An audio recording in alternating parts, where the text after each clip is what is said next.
নমস্কার, স্বাগত জানাই আপনাদের বাণী ও কথা পর্বে।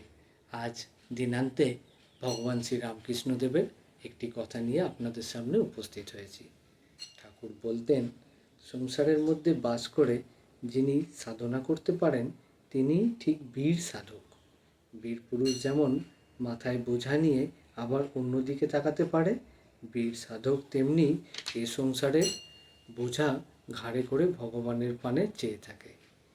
এর সঙ্গেই ঠাকুর বলছেন, হিন্দুস্তানি মেয়েরা মাথায় করে 4-5টি জল ভরা কলসি নিয়ে যায়, পথে আত্মীয় লোকেদের সঙ্গে গল্প করে, সুখ দুঃখের কথা কয়, কিন্তু তাদের মন থাকে মাথার কলসির ওপর, যেন সেটি পড়ে না যায়।